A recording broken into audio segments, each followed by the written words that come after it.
I must mention when I practice that when I talk about my mom, ndifuna nawe uqwalasele into kuba andifuna ukunika umama wami credit ndithi my mom did this on her own.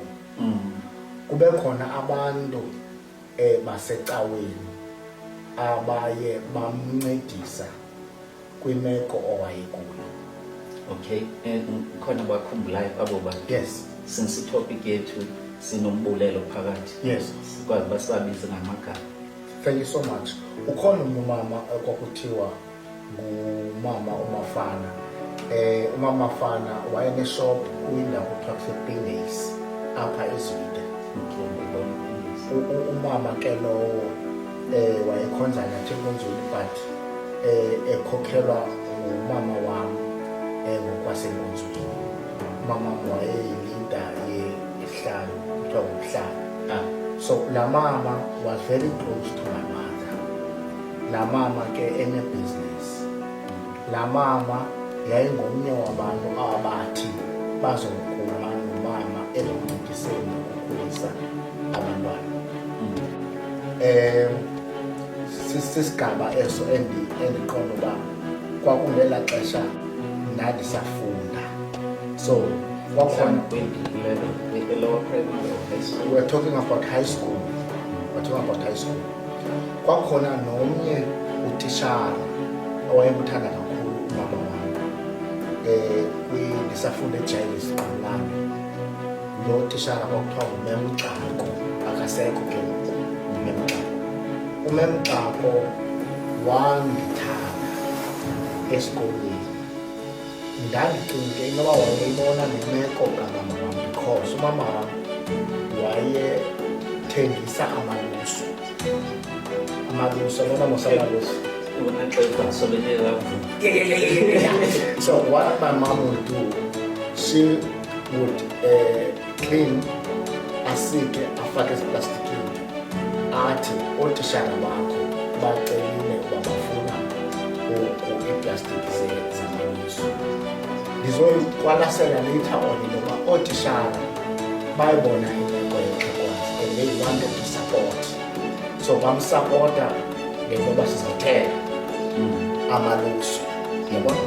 So uMemxako ke ngoku wayiqaphela nangolo hlobo imeko yasekhaya.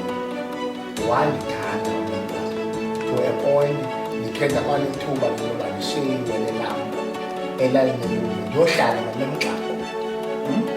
Utishara, yabo? Phofu wayengandenzeleleli xa ndipasa. Wayengandenzeleleli. But ke wandithanda, she understood imeko yasekhaya. But apha ekukhuleni kwam ndibe-exposed ke kwinto ethi my mom was working very hard making sure that ifamily yakhe iyakwazi ufumana loo nto ayifumanayo ngokwamandla akhe. Yabo?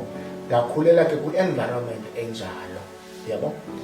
Ndiyazikhumbula nam ndisenza ugrade, I think grades speed standard banibani. Okay, standard 10. No, standard 8. Then I started now watching indlela yokuphila apha.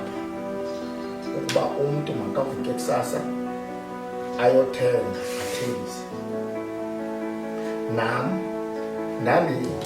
Ndaphela nami ndibeke sami stand xa ngomama.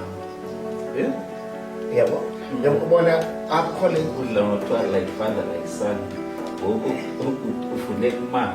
ndifunde umama. Yabo? So umama wami ke ndambona mosibeka istand up ndamazi intoba nam le nto yoba ndisoloko ndirelaye ebantwini ayikho rongo, yayindinceda. But I wanted also ndibe nento endiyenzayo and umntu ondititshayo apha ngumama. You know? So nam ndanestand ke kude nam ndathengisa iinkukhu ke mna. In fact nam ndaqala kulaa nto kuthengisa i-veg. Thengisa i-veg, thengiswa i-veg, kwakhona icawa ekuthiwa yi-Victory Ministries. Sorry. yeah